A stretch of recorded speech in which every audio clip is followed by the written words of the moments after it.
Hello दोस्तों, आज हम फिर एक इतिहास का टॉपिक आपके सामने लेकर आए हैं, जिस टॉपिक का नाम है जलियांवाला बाग हत्याकांड। ये 1919 की घटना है। 13 अप्रैल 1919 को ये घटना घटी थी। आखिर ये घटना घटी क्यों? क्योंकि एक एक सीरीज मैंने आपको यानी कि आपने देखा होगा कि गांधी जी मूवमेंट्स, गांधी जी से स्टार्ट मैंने करा है 1917 से लेके, और हम कहां तक पहुंचे हैं 1919 तक। तो इससे पहले की जो घटना थी वो थी रोलैक एक्ट। आखिर ये घटना घटी क्यों? क्योंकि रोलैक एक्ट के विरोध में कहा पंजाब के अंदर कुछ लोग इकट्ठा हुए, यानी कि रोलैक एक्ट का विरोध करने के लिए, और विरोध में कहां पर?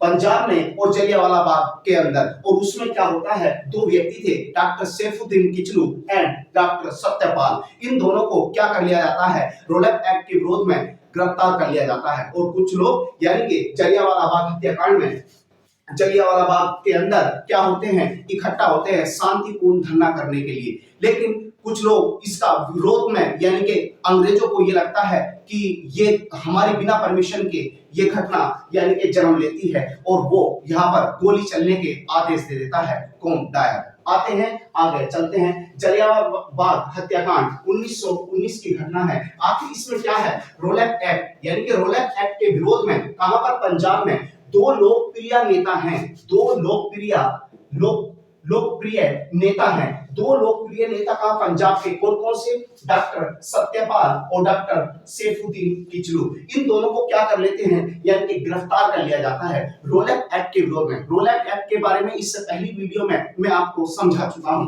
आगे चलते हैं। ये घटना 13 अप्रैल 1919 की है। 13 अप्रैल 1919 कहां पर? यानी कि अमृतसर के अंदर। याद रखना है 13 अप्रैल, ये एग्जाम में क्वेश्चंस आपका आ सकता है। 13 अप्रैल 13 अप्रैल 1919 को ये घटना कहां पर?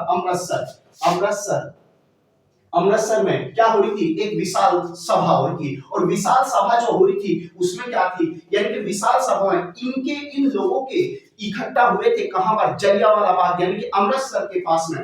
ये लोग सब इनके लिए इकट्ठा हुए थे, doctor Saifuddin and doctor Saifuddin Satyapal के समर्थन में। लेकिन इसी बीच में क्या होता है, जो एक व्यक्ति है, डायर है, यानी कि जनरल डायर देखिएगा, मैं आपको एक चीज बता देता हूं, यानी कि कुछ लोगों ने माफी मांग ली है, लेकिन आज भी ब्रिटिश सरकार ने यानी कि इस घटना के लिए माफी बिल्कुल नहीं मांगी है। और ये यानी कि उसको ये वो मानते ही नहीं है। आगे डायर क्या है? डायर को लगता है कि बिना सूचना दिए, और वे क्या कर रहे थे, डायर को लगता है कि लोग इतने सारे इकट्ठा मेरे बिना परमिशन के कैसे हो गए। लेकिन वे जो लोग इकट्ठा हुए थे वे क्या करते? शांतिपूर्ण सभा, यानी कि शांतिपूर्ण सभा चल रही थी, कोई विरोध नहीं, कुछ नहीं। और कहां पर? जलियांवाला बाग के अंदर बिल्कुल शांतिपूर्ण ढंग से क्या हो रही थी, एक सभा का आयोजन हो रहा था। और उसी के ऊपर क्या करता है ये मुझे ऐसा लगता है मानसिक रूप से परेशान व्यक्ति था, और यानी कि इसने क्या कर देता है, ये गोली चलवा देता है इस सभा। और इसमें बहुत लोग मारे जाते हैं, बहुत लोगों की जो पीपल्स है, ये जो जनसंख्या है, इन लोगों की, बहुत लोगों की मृत्यु हो जाती है। किसके अंदर? जलियांवाला बाग हत्याकांड के अंदर। और जब ये गोली कौन चलवा देता है? General Dyer. इसके बाद आगे आते हैं, इसमें एक कमेटी बनी है, यानी कि कमेटी, यहाँ पर इसके ऊपर एक कमेटी बनती है, गैर आधिकारिक समिति, नॉन ऑफिशियल कमेटी। ये बनाती कौन है? हमारे अपने लोग बनाते हैं, ये ब्रिटिश गवर्नमेंट की नहीं, अपने लोग। ये कमेटी बनती है गैर आधिकारिक कमेटी, यानी कि नॉन ऑफिशियल कमेटी। और इस कमेटी की जो अध्यक्षता, यानी कि जो हमने बनाई थी हमारे लोगों ने, उसकी अध्यक्षता करते हैं मदन मोहन मालवीय। कौन करते हैं? मदन मोहन मालवीय जी। और इसमें जो सदस्य थे, यहां से क्वेश्चंस आपका बन सकता है, इसको थोड़ा सा याद रखना। यानी कि जो गैर आधिकारिक समिति थी उसके जो सदस्य थे कौन कौन थे? मोतीलाल नेहरू, चितरंजन दास और अब्बास तैयब जी, उसके बाद M.R. जयकर, और उसके बाद गांधी जी। ठीक है, ये लोग क्या थे? डायर को इन्होंने क्या कहा? दोषी ठहरा दिया था, यानी कि दोषी जिम्मेदार माना है। यानी कि जो ये हमने कमेटी बनाई थी, इसके सदस्य मोतीलाल नेहरू, चितरंजन दास, अब्बास तैयब जी, M.R. जयकर और गांधी जी। इन लोगों ने, यानी कि जो ये घटना हुई थी, इस घटना का जिम्मेदार किसको माना था? डायर को माना था। ये हमारी कमेटी है। लेकिन एक कमेटी और भी बनती है, वो कमेटी कौन सी बनती है? यानी कि ब्रिटिश गवर्नमेंट के द्वारा। और इसी के विरोध में एक कमेटी बनती है, कौन सी? जो ब्रिटिशर बनाते हैं, हंटर कमीशन। ठीक है, हंटर कमीशन बनाते हैं। हंटर कमीशन अंग्रेजों के द्वारा बनाई गई कमेटी थी। किसके लिए बनाई गई थी? डायर के लिए। लेकिन इसमें क्या करते हैं ब्रिटिश गवर्नमेंट, यानी कि डायर के ऊपर एक यानी कि उसको जिम्मेदार नहीं ठहराया, उसके ऊपर एक छोटी सी विभागीय कार्रवाई कर दी गई, केवल विभागीय कार्रवाई हुई और उसे दोष मुक्त माना। इतनी बड़ी घटना होने के बावजूद भी ब्रिटिश गवर्नमेंट ने जनरल डायर को, एक हंटर कमीशन ने ये रिपोर्ट दी कि वो दोष मुक्त है। यानी कि देखिएगा आप, और ये कमेटी किसके द्वारा, ब्रिटिश के द्वारा, और ये कमेटी जो बनाई गई थी ये हमारे द्वारा, नॉन ऑफिशियल कमेटी, यानी कि इसके हेड अध्यक्ष मदन मोहन मालवीय जी, और यहाँ पर इन लोगों की यानी कि मेंबर्स जो थे, इसके सदस्य थे ये।